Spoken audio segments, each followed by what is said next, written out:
कृष्ण कन्हैया को, बांके बिहारी को किसी की भी नज़र ना लगे, क्योंकि बहुत ही सुंदर लग रहे हैं हमारे ठाकुर जी।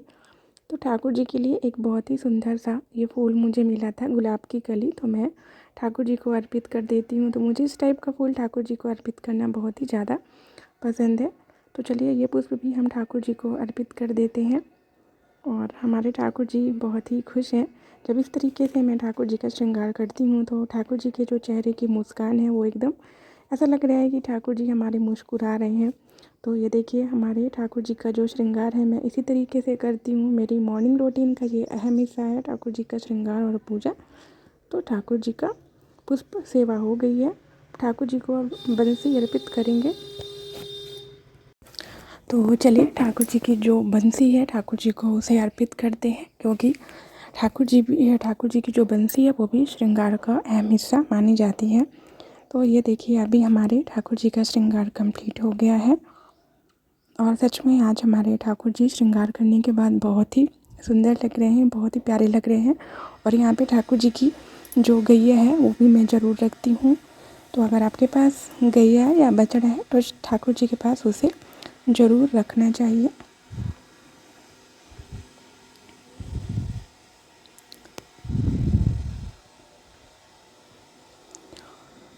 राधे राधे राधे राधे राधे राधे राधे राधे श्री राधे राधे राधे राधे राधे श्री राधा राधा राधा राधा राधा राधा राधा राधा श्री राधा राधा राधा राधा श्री राधा राधा राधा राधा श्री राधा राधा राधा राधा।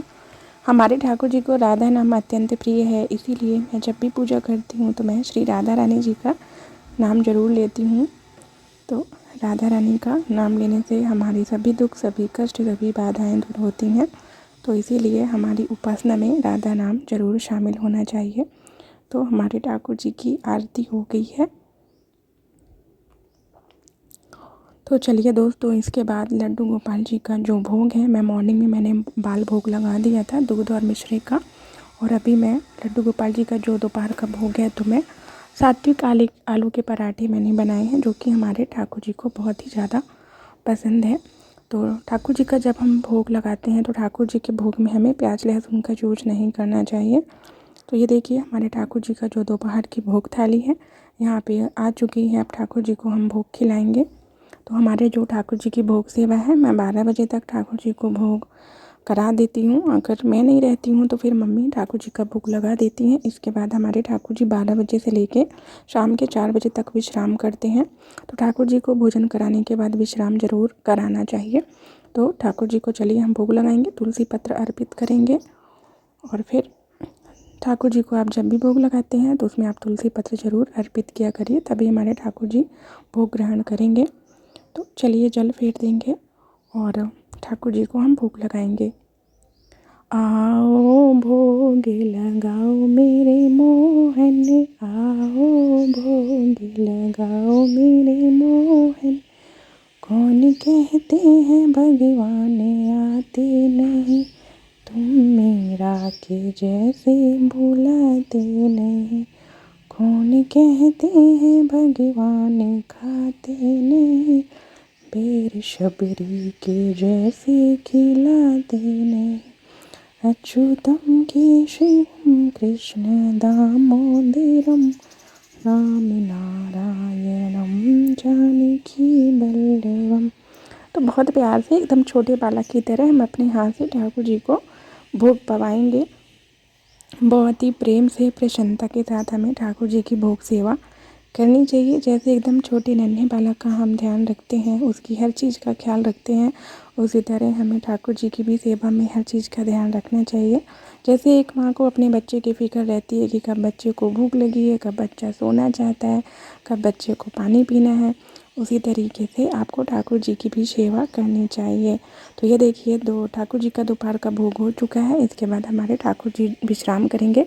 इसके लिए मैं ठाकुर जी का यहाँ पे शयन के लिए बिस्तर लगा रही हूँ। तो ये ठाकुर जी का बिस्तर भी मैंने घर ही पे बनाया है और मुझे बहुत अच्छा लगता है जब मैं ठाकुर जी की तरह तरह की सेवा करती हूँ।